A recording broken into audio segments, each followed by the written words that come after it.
আমাকে বললো, কাকা ওরা তো আমার আটকাইছে, দুইটা মোবাইল আনছি, মোবাইলের জন্য আমার স্ক্রিনে নিয়ে বারবার ওরা আমার চাপ সৃষ্টি করতেছে, ট্যাক্স করব এই সেই। আধা ঘন্টা পরে আমার এক বন্ধু ফোন দিল ইটালির থেকে। ও ইটালিতে ফোন দিয়ে বললো, আপনি ভাতিজার বাবার নাম কি? আমি বললাম উমর আলী ব্যাপারী। বললো হয়তো অসুস্থ হয়ে গেছে। হযরত শাহজালাল আন্তর্জাতিক বিমানবন্দরে তল্লাশির সময় অসুস্থ হয়ে আবুল বাশার ব্যাপারী নামের এক যাত্রী মারা গেছে। সোমবার সকালে বিমানবন্দরে অসুস্থ হয়ে পড়লে তাকে কুর্মিটোলা জেনারেল হাসপাতালে নেওয়া হয়। সেখানে আবুল বাশারকে মৃত ঘোষণা করে চিকিৎসক।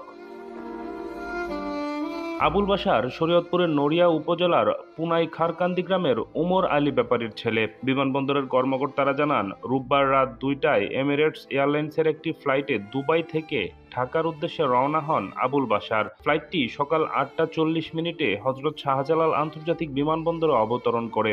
ইমিগ্রেশনের আনুষ্ঠানিকতা শেষে লাগেজ নিয়ে বিমানবন্দরের কাস্টমস গ্রিন সিগন্যাল পার হওয়ার সময় তল্লাশির মুখে পড়েন তিনি। লাগেজে শুল্কমুক্ত পণ্য থাকার বিষয়ে তাকে জিজ্ঞাসাবাদ করেন কাস্টমস কর্মকর্তারা। এ সময় আবুল বাশার অসুস্থ হয়ে পড়েন। তাকে কুর্মিটোলা জেনারেল হাসপাতালে নেওয়া হলে চিকিৎসক তাকে মৃত ঘোষণা করে।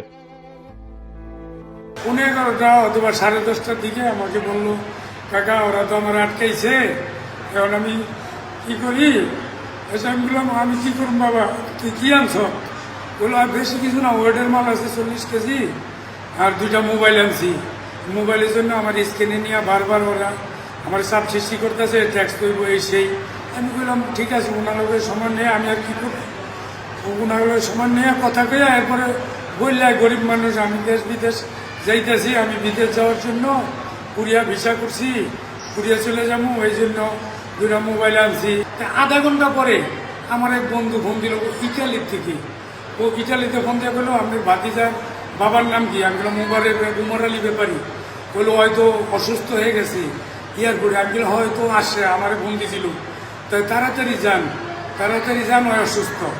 এই তাড়াতাড়ি আমি আমার পুত্রাকে পাঠিয়েছি পাহাড় হয় যাইয়া, আমি আবার ড্যামরা গেছিলাম, ওইখান থেকে আমিও কারণ বাজার আমার ওয়েবরে নামাই দিয়ে আমি আবার এই কর্মীটোলা না আসতে আমার বললো, আপনি এয়ারপোর্টে আসার দরকার নেই, আপনি কর্মীটোলা যান, ওইখানে ওনাকে নিয়ে গেছি। ওনার অবস্থা ভালো না। তাই আমার পুত্রাই গেলো, কি তাহলে উনি তো মারা গেছে, কান্নাকাটি করলো। আর কি, আমি এয়ারপোর্টে তো আর সাথে আর কথা হয় নাই।